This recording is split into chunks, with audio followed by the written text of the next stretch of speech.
à tous, on se retrouve aujourd'hui pour cette nouvelle vidéo. Aujourd'hui, je vous présente ce produit. C'est le fameux osmolateur de chez Thunes, le modèle 3152.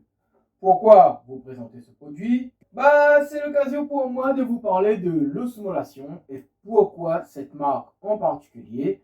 Je vous répondrai tout simplement car c'est une marque en laquelle j'ai confiance et qui pour moi semble très fiable. Et de plus, il fonctionne dans les bacs sans décompte, ce qui m'aide fortement et surtout au niveau qualité-prix, il est vraiment très correct.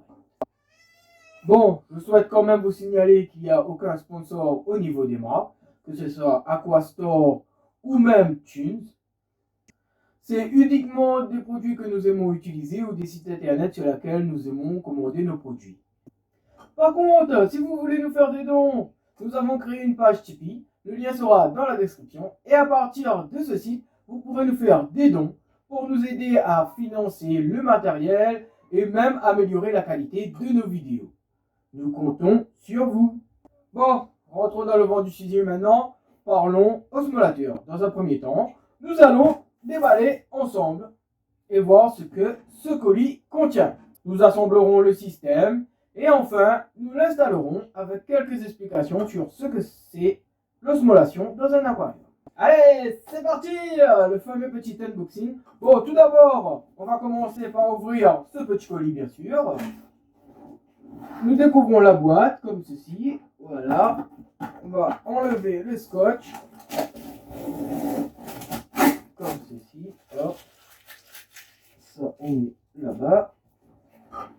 Bon, première constatation.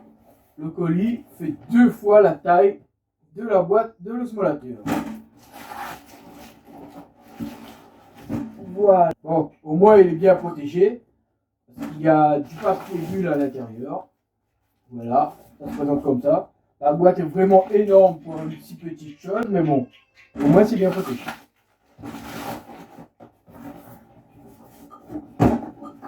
On met ça de côté.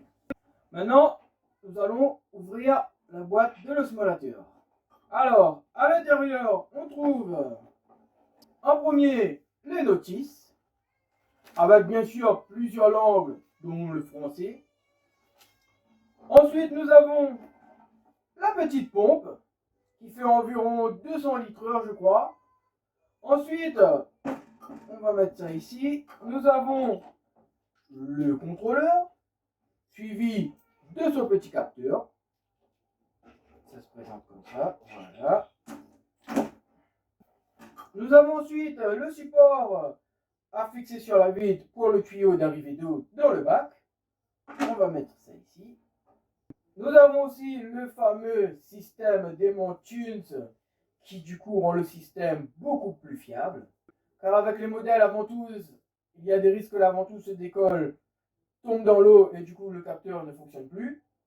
Ici, ce risque est évité. Nous avons aussi le tuyau de la pompe qui se présente comme ceci. Et l'alimentation. Voilà, on va déboucher tout ça et mettre ça de côté. Voilà l'alimentation. Et enfin, nous avons la petite coque de protection du capteur. Comme vous pouvez le constater, le kit il est livré plug and play. Donc il n'y a rien à acheter sur le côté. Tout est présent, la pompe, le contrôleur, les tuyaux, l'aimant, l'alimentation. Il suffit juste de l'assembler et de l'installer et c'est parti. Voilà. Nous avons vu ce que contenait la boîte dans son intégralité. Maintenant, nous allons procéder à l'assemblage du système. Bon, je ne vais pas regarder la notice car c'est un système que je connais et que j'ai pas mal utilisé. Mais si vous n'êtes pas sûr de vous, une petite lecture de la notice vous évitera bien des bêtises. Ou sinon, simplement, suivez la vidéo. Pour commencer l'assemblage, nous allons prendre la partie du capteur. Ici, vous enlevez le petit écrou tout au bout, comme ceci, on enlève complètement. Nous allons prendre la petite protection ici. Il y a une fente, on glisse le fil et on tire tout simplement. Et on revisse l'écrou. Bon, ne serrez pas comme un dingue. Il suffit simplement, comme d'hab, de juste sentir une résistance, comme ici, voilà, et on arrête. On n'oublie pas que c'est du plastique, donc on y va tendrement, en douceur, et tout se passera bien. Et ensuite, il vous suffit de clipser le tout sur l'aimant, comme ceci, appuyez fermement, hop, on entend le clic, et ça devrait aller. Pour la partie électrique maintenant, ne vous affolez pas, rien de bien méchant. La pompe, comme vous le voyez ici, même s'il y a deux couleurs, il n'y a pas de polarité. Donc peu importe dans le sens où vous allez la brancher, il fonctionnera. Il n'y aura aucun risque de court-circuit, etc. De plus, c'est un connecteur ici, on va le prendre, c'est un connecteur rapide. Il vous suffit d'appuyer fortement, de mettre le fil, voilà, comme ceci. Et tout est installé. Si vous voulez l'enlever, hop, on le réappuie dessus et ça s'enlève. Super pratique. Si un jour on a besoin de changer la pompe, on appuie simplement dessus, hop, on enlève, on réappuie, on remet la pompe et c'est fini. Maintenant, au niveau du câble d'alimentation, il suffit tout simplement de le déplier. Et il suffit de mettre le câble dans l'emplacement restant. Voilà. Comme ceci. Maintenant, c'est prêt. Il nous manque juste un petit réglage sur le boîtier, car il y a une protection, encore une fois, bien étudiée, qui permet de couper la pompe automatiquement lorsqu'il y a un bug ou un problème avec le capteur. Du coup, si on laisse dans la configuration d'origine, la pompe fonctionnera plus de 2 minutes avant de se couper. La fonction 2 minutes est utilisée sur les bacs où l'osmolateur est installé directement dans l'aquarium. Donc, pour des aquariums de plus de 200 litres, il faudra le laisser dans la configuration d'usine. Mais chez moi, il sera utilisé sur un bac qui fait entre 95 et 100 litres. Donc, il faut modifier cela. Pour le faire, rien de plus simple. Il vous suffit simplement d'appuyer sur les deux petits clips tout en haut. Il faut y aller fortement. Voilà. On ouvre le boîtier comme ceci. Ceci est le contrôleur. Et ici, vous allez vous retrouver avec quelque chose comme ceci. Je ne sais pas si vous allez le voir, mais je vous mettrai une photo au pire. Un tout petit connecteur qu'il faudra déplacer. Hop, on enlève, c'est quelque chose comme ça, c'est vraiment tout petit. Et on le met sur le côté de façon à ce qu'il ne soit plus branché sur le cavalier. Grâce à cette action, le temps avant extinction de la pompe en cas de problème passera à environ plus ou moins 1 minute. Ce qui évitera le débordement de l'aquarium, bien plus sécuritaire sur des petits bacs. Alors, pour le refermer, il suffit simplement de remettre le truc dessus, hop, et on appuie fermement. Quand on entend le clic, c'est que c'est bon. Et voilà, on est presque prêt à l'installer sur notre aquarium. Pourquoi presque? Il faut pas oublier le tuyau et la pompe quand même. Il faut raccorder le tuyau comme ceci. Le tuyau, il faut simplement enlever ce petit truc et l'enfoncer fermement à l'intérieur. Voilà. Une fois bien enfoncé, nous allons le brancher sur la pompe. Voilà. Bon, le mieux étant d'avoir le tuyau le plus court possible jusqu'à l'aquarium pour que la pompe fonctionne de manière optimale. Mais même si vous laissez le tuyau en entier, comme ici par exemple, le système fonctionnera bien. Juste, il faut faire attention, car la hauteur de relevé max de la pompe est d'environ 3 mètres maximum. Donc il faut être bien en dessous pour avoir une bonne capacité.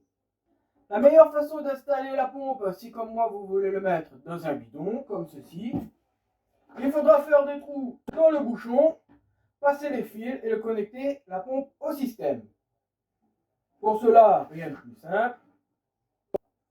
Il vous suffit de prendre votre perceuse, d'avoir une petite mèche à bois. Par exemple, comme celui-là, je vais prendre le diamètre 6. Je regarde. Ok, c'est bon. On le met dessus. Voilà, le trou est fait. Et on n'oublie pas le trou pour l'alimentation.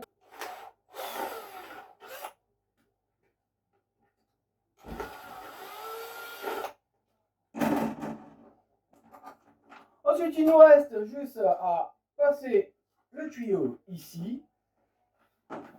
Voilà. Ensuite, le câble d'alimentation. Comme ceci. On tire, on tire, on tire. On reconnecte le système. Comme je vous ai dit, il n'y a pas de polarité. Donc, voilà. On met la pompe dans le bidon. Comme ça, vous pourrez reboucher votre bidon d'osmosée, comme ceci, voilà. Ce qui évitera ainsi l'évaporation inutile de cette eau. Et potentiellement évitera que des petites bêtes viennent s'y baigner, tout simplement. C'est plus sécuritaire comme ça. Et ben voilà, notre petit système est maintenant prêt à être installé sur son aquarium. Il suffira juste de placer le capteur dans le bac. Pour les personnes qui ne connaissent pas l'osmolation, je sortirai une vidéo juste après celle-là où j'explique comment ce système fonctionne et pourquoi il est presque indispensable en eau de mer et pourquoi surtout il est très recommandé en eau douce. Et ben merci à vous, on arrive bientôt aux 700 abonnés. Comment ça me fait plaisir de me sentir suivi comme cela. Je vous remercie et je prépare un petit jeu concours pour mes abonnés avec quelques petits cadeaux à gagner. Je n'en dis pas plus pour le moment. Et surtout, n'oubliez pas, si vous voulez nous soutenir et aider la chaîne à grandir, il y a le lien de notre Tipeee dans la description pour nous faire des dons. Il n'y a pas de somme précise comme je vous le rappelle, cela commence à partir de 1 euro. Donc, libre à vous de nous donner ce que vous voulez.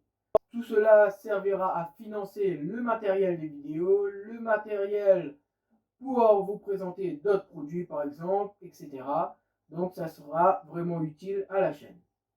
A bientôt les amis pour la vidéo sur l'osmolation.